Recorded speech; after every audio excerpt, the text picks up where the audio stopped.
Atal ji Congress party की भारत में सरकार रही 45 साल।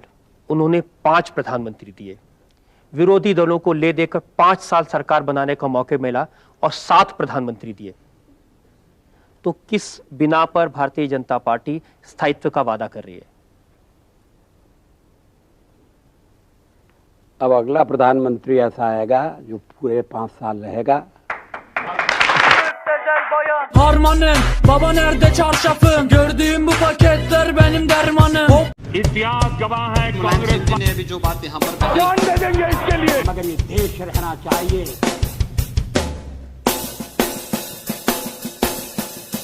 नमस्ते दोस्तों, हमारा आज का वीडियो आपकी अदालत का पार्ट 6 है।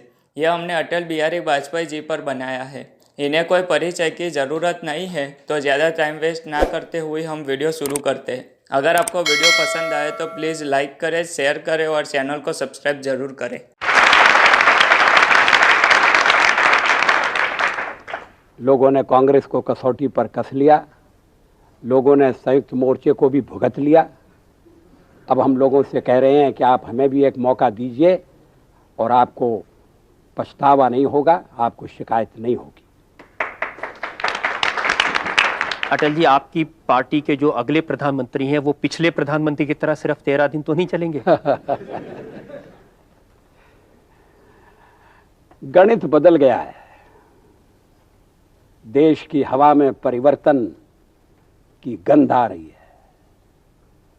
18 महीने की दुर्गति को देखकर आम मतदाता ने अपना मन बना लिया है कि अब उस इतिहास की पुनरावृत्ति नहीं होने दी जाएगी। ये परिवर्तन सारे देश में घूमते हुए मैं देख सकता हूं और इसलिए मुझे विश्वास है मतदाता बहुमत वाली सरकार स्थापित करेगा। ऐसे बहुमत वाली सरकार जो भ्रष्टाचार से मुक्त हो और जो देश को समृद्धि की ओर ले जाए, सामाजिक कल्याण की ओर ले जाए।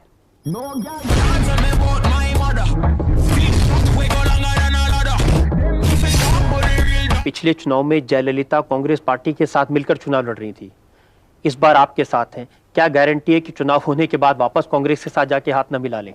नहीं नहीं, हाथ मिलाने के लिए कांग्रेस रहेगी नहीं, वो हाथ कहां से मिलाएंगे। अटल जी, आपने पिछले पार्लियामेंट डिस्कशन में कहा था कि यदि आपको जोड़ तोड़ करके या दूसरी पार्टी के लोगों को मिलाकर सरकार बनानी पड़ी या खरीद फरोख्त करके, तो आप ऐसी सरकार को चिमटे से भी नहीं छुएंगे। तो मैं ये जानना चाहती हूँ कि यदि इस चुनाव के बाद ये स्थिति आई तो आप क्या करेंगे? मैंने ये कहा था कि हम मेंबरों की खरीद फरोख्त नहीं करेंगे।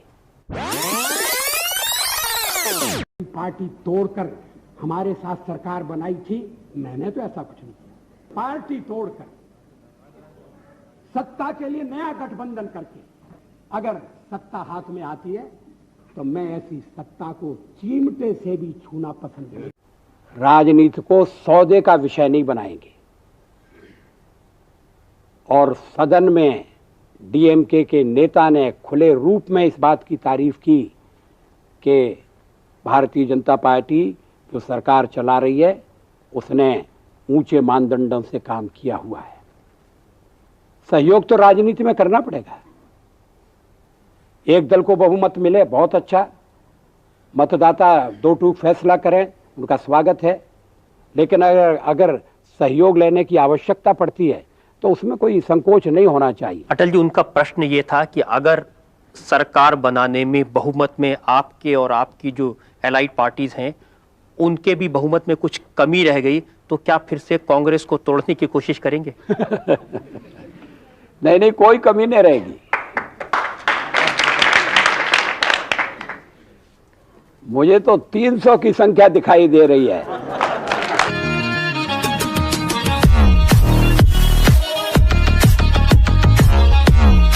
भारत के जाने माने लेखक हैं खुशवंत सिंह जी। उन्होंने अपने कॉलम में हाल ही में लिखा है कि अटल बिहारी वाजपेयी बहुत अच्छे आदमी हैं, स्टेट्समैन हैं, विदेश नीति भी बहुत अच्छी की थी इन्होंने। लेकिन उन्होंने कहा एक ही माइनस पॉइंट है अटल बिहारी वाजपेयी का, आदमी ठीक है लेकिन गलत पार्टी में है।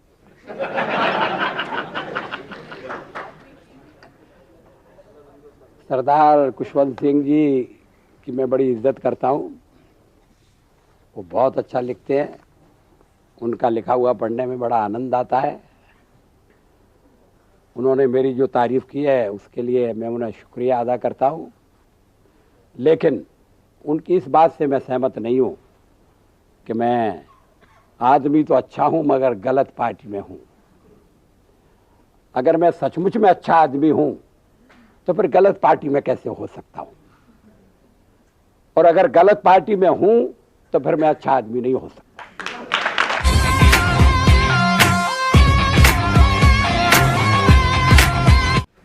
अटल जी, ये सच नहीं है कि आपका चेहरा उदारवादी है और भारतीय जनता पार्टी का चेहरा सांप्रदायिक? जी नहीं, भारतीय जनता पार्टी को लोगों ने पहचाना नहीं है। अनेक प्रदेशों में हमारी सरकारें चल रही हैं, कहीं भी सांप्रदायिक तनाव नहीं है, कहीं भी मजहब के आधार पर भेदभाव नहीं है। सर्वधर्म समभाव में हमारा विश्वास है, हम उसी के अनुसार आचरण करते हैं। सांप्रदायिकता क्या है? अगर धर्म या मजहब के आधार पर भेदभाव किया जाए तो वो सांप्रदायिकता है। अगर वोट बैंक की राजनीति की जाए तो वो सांप्रदायिकता है। हम तो एक राष्ट्रीय पार्टी है, राष्ट्रवादी पार्टी है, और इसलिए इस बारे में पार्टी में और मेरे विचारों में कोई अंतर नहीं है, कोई भेद नहीं है। अटल जी, ये सच नहीं कि 6 दिसंबर 1992 को जब बाबरी मस्जिद का ढांचा टूटा था तो आपकी आंख में आंसू थे और पार्टी के बहुत से लोग हंस रहे थे? जी नहीं, ये तो आप इतनी दूर की खबर लाए हैं कि जिसका मुझे भी पता नहीं है।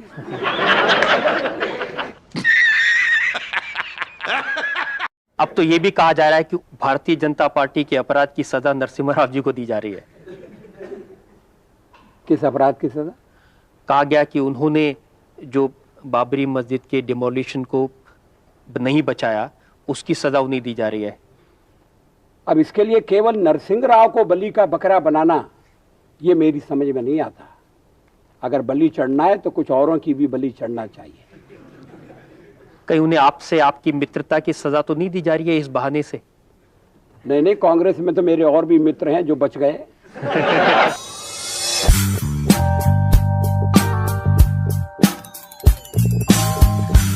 अटल जी, कांग्रेस पार्टी के अध्यक्ष हैं सीताराम केसरी।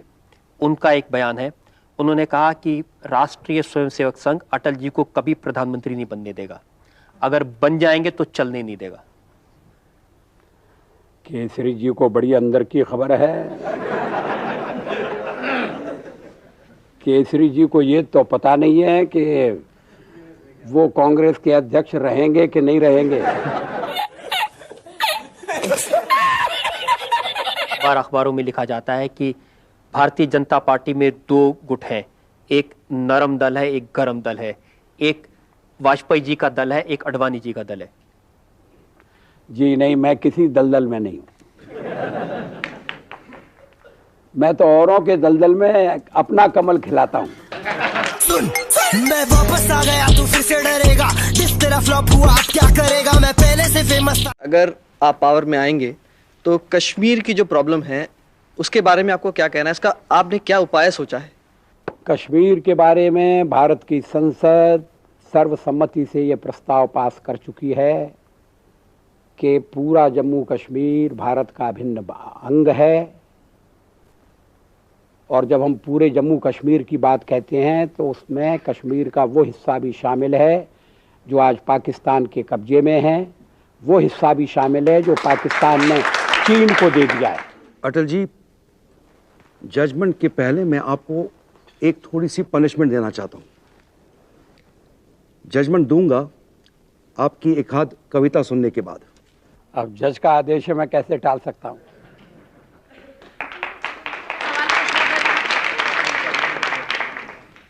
आओ फिर से दिया जलाएं, आओ फिर से दिया जलाएं, भरी दोपहरी में अंधियारा, सूरज परछाई से हारा, अंतरतम का नेह निचोड़ें, बुझी हुई बाती सुलगाएं, आओ फिर से दिया जलाएं, आओ फिर से दिया जलाएं। हम पड़ाव को समझे मंजिल, हम पड़ाव को समझे मंजिल, लक्ष्य हुआ आंखों से ओझल। वर्तमान के मोह जाल में आने वाला कल न भुलाएं, आओ फिर से दिया जलाएं, आओ फिर से दिया जलाएं। अंतिम है आहुति बाकी, आहुति बाकी यज्ञ अधूरा। अपनों के विघ्नों ने घेरा, अंतिम जय का वज्र बनाने नव दधीची हड्डियां गलाएं। आओ फिर से दिया जलाएं, आओ फिर से दिया जलाएं।